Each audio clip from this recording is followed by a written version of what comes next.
Bonjour et bienvenue. Tu écoutes le podcast Les Afterwork de Lorena, le podcast qui t'accompagne en sortant du boulot. Lorena, c'est moi, et je suis Community Manager interne. Et je vais te partager mon expérience dans ce domaine. Welcome!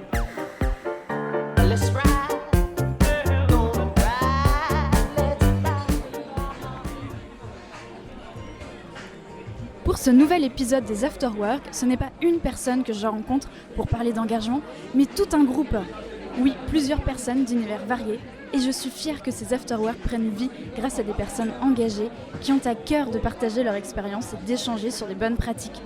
Car c'est ensemble que nous pouvons innover en allant découvrir ce qu'il se passe dans les entreprises de nos voisins. Seul avec des œillères, on ne va pas bien loin, et ça on le sait. Et c'est exactement la promesse de ce podcast.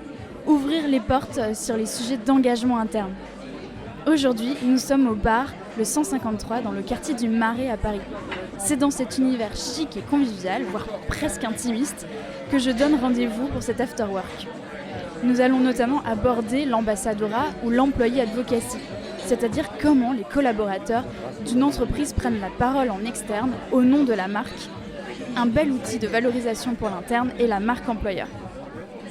Sans plus attendre, je vous emmène à la rencontre de Thibaut, Tatiana, Jonathan et Jenna qui participent à cet afterwork.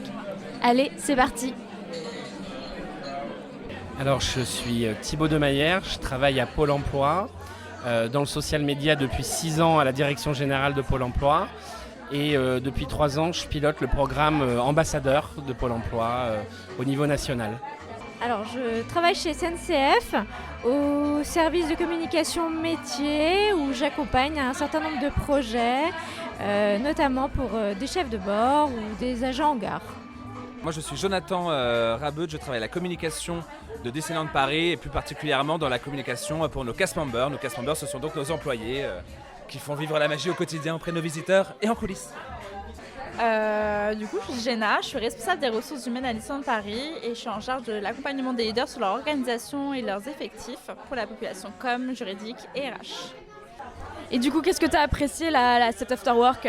Alors, c'était un vrai moment d'inspiration. Depuis le Covid, on n'a plus le temps de revoir nos pairs communicants sur plein de sujets qui sont passionnants. Toute cette évolution et cette transformation qui a eu lieu depuis la crise sanitaire. Et ça a été un vrai moment d'inspiration où j'ai pu découvrir de belles pratiques, me renseigner sur ce que faisaient éventuellement d'autres entreprises ou d'autres services publics et pouvoir essayer de développer ceci en interne et pouvoir pousser de nouvelles idées auprès de mon management et auprès de mes collègues. La bonne pratique, c'est de lier la communication avec les RH et surtout de ne pas oublier l'onboarding des nouveaux collaborateurs. Quelque chose qui a peut-être été un petit peu délaissé dans les entreprises où on fait parfois une formation très sommaire et très didactique. Et j'ai appris beaucoup de choses sur ce que faisait Disney ou ce que fait SNCF pour embarquer les collaborateurs et générer de l'engagement dès le début d'un contrat ou dès le début d'une mission. Je pense que la thématique qui m'a le plus marquée, c'est peut-être les ambassadeurs avec un grand A. Alors, les ambassadeurs avec un grand A, pourquoi ? Parce que, selon moi, on a encore beaucoup de choses à apprendre en fait, des autres entreprises. Et aujourd'hui, en fait, on a déjà mis en place un certain nombre en fait, d'actions par rapport aux ambassadeurs, mais on peut encore aller beaucoup plus loin en fait, par rapport à ce que l'on peut faire, ce que l'on peut mettre en place. Écoutez, moi, ce que j'aime bien dans notre métier, c'est... Donc le cœur de notre métier évolue tout le temps, ça change constamment et ce qui est important c'est de rester pertinent et pour ça je trouve qu'il faut vraiment s'ouvrir aux autres, être ouvert à l'échange, faire le dialogue et donc pour moi c'était l'opportunité de rencontrer notamment le service public et de voir comment s'organiser, de trouver notamment des points communs et des challenges qu'on a aussi en commun dans nos respectifs.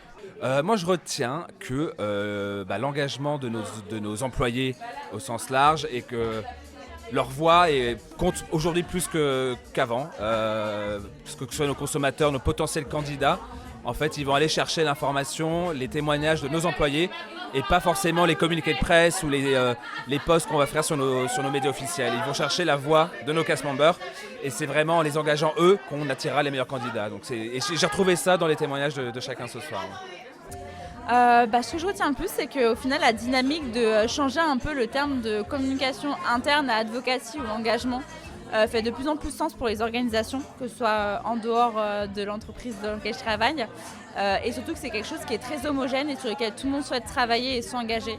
Et de voir que toutes les personnes se mobilisent pour faire en sorte que les collaborateurs soient de plus en plus engagés, pris en considération et que la voix soit portée à l'intérieur comme à l'extérieur de l'entreprise. Donc on se retrouve à un prochain Afterwork. Avec plaisir, c'est déjà Avec noté. grand plaisir. Bien sûr. Avec grand plaisir. Et voilà, l'Afterwork se termine, le premier de ce type-là, mais certainement pas le dernier. Et nous avons fait connaissance et partagé nos bonnes pratiques autour des sujets d'employee advocacy. Comment développer un ambassadeurat fort pour que nos collaborateurs soient la vitrine de notre marque? Comment ces agents engagés permettent autant de fédérer un collectif en interne que de développer une image de marque puissante et attractive? Oui, attractive, car finalement, on parle autant de com interne, de com externe, mais aussi de notions RH.